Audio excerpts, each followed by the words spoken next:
sleep. Olive, I'm here. May monthly report. Huwag kang sa dito. Ibibigay ko lang naman.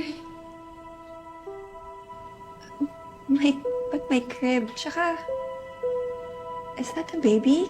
Kaninong baby yan? This is my baby. Si Maria Angela. Nag-ampon ka ng bata? Oo.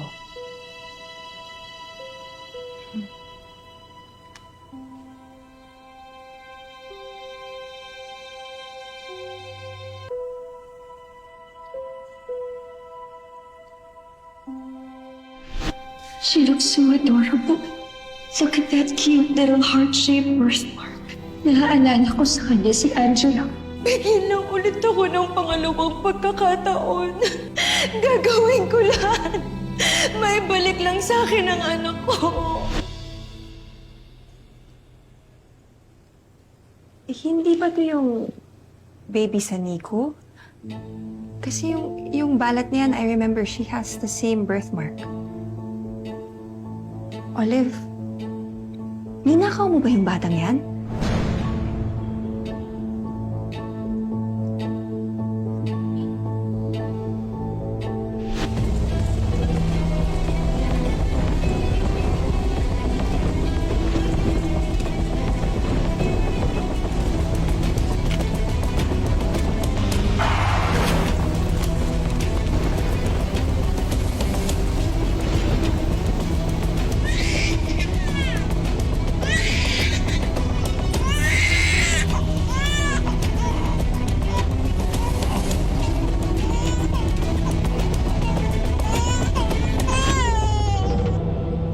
Olive, are you out of your mind? Bakit mo ginawa yun? Bakit nakaw yung batang yan? Relax, Astrid. Kinuha ko lang ang anak ko. Olive, ibalik mo yung batang yan. No! Nakita ko ang batang to. Naramdaman ko si baby Angela sa kanya. Angela? Maria Angela, your daughter? Yes! Pareho-pareho sila ng ngiti, ng tawa, ng iyak. Even the way she holds my finger. Very Maria Angela.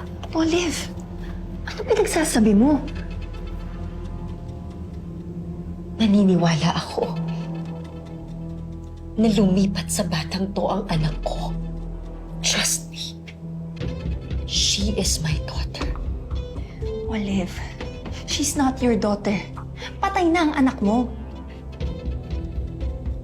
I may have lost my daughter in a car accident, but dahil sa batang to, nabigyan ako ng pangalawang pagkakataon para makasama ulit ang anak ko. Olive, that's just your depression talking. I'm not depressed. I'm fine. Pag nalaman to ng mga pulis, pwede kang makulong. Mawawala lahat sa'yo.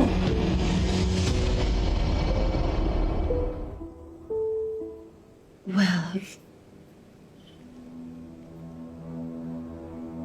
hindi naman to dapat malaman ng mga pulis. Unless, isusumbong mo ko. Will you? Remember, malaki ang utang na loob mo sa akin. Mga magulang ko ang nagpaaral sa'yo. Ako rin ang nagpasok sa'yo sa mga family business namin. It's because of me, kaya meron ka ng lahat ng mga bagay ngayon. But if you try to take this baby away from me, papawiin ko ang lahat ng yun. And I will make your life a living hell.